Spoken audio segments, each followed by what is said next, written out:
ইনশাআল্লাহ। আপনাদের এখন থেকে আমাদের এই কেন্দ্রের যে কয়টি গ্রাম রয়েছে, এই মদনাই থেকে শুরু করে ঝিনাই, টিটিয়া এবং আমাদের কাশিমারা যতগুলো গ্রাম রয়েছে, সবগুলো গ্রামে আমরা প্রতিটি ঘরে ঘরে যাব, প্রতিটি দরজায় দরজায় যাব, প্রতিটি মানুষের কাছে যাব।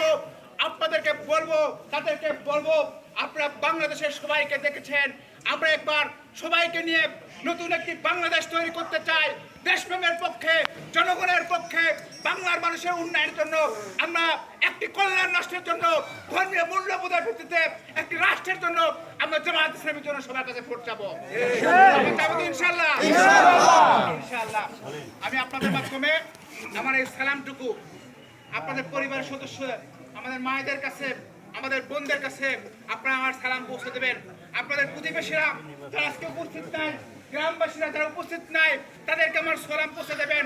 আমরা শুধুমাত্র দাঁড়িপাল্লার জন্য আসি নাই, আমরা শুধুমাত্র জামায়াত ইসলামের জন্য আসি নাই, আমরা এসেছি 18 কোটি মানুষের, এই বাংলার মানুষের নির্যাতন মানুষের মুক্তির জন্য এসেছি। এই মুক্তির মানুষের জন্য, বাংলার মানুষের মুক্তির জন্য আজকে আমাদের বাহিরের জীবন ফেলে রেখে এই রাস্তায় কাদায় বেরিয়েছি। ইনশাআল্লাহ বিজয়ের সাথে নিয়ে আমরা ঘরে ফিরবো ইনশাআল্লাহ। আপনাদের সবাইকে ধন্যবাদ। আমি আমার যুবক ভাইদের প্রতি অনুরোধ করব, আমি এই যুবকদের একজন প্রতিনিধি, এই জেনজি জেনারেশন একজন প্রতিনিধি। আমার বিশ্ববিদ্যালয়ে জীবন পেরিয়েছে, আন্দোলন সংগ্রাম করে ছাত্রদের অধিকার আদায়ের জন্য। আমরা 2005 সাল থেকে ঢাকা বিশ্ববিদ্যালয়ে 4 সালের পর থেকে আমরা 111 থেকে শুরু করে শেখ হাসিনার বিরুদ্ধে যত আন্দোলন, আমরা রাজপথে থাকার চেষ্টা করছি, বাংলাদেশের ছাত্র সমাজকে নেতৃত্ব দিয়েছি।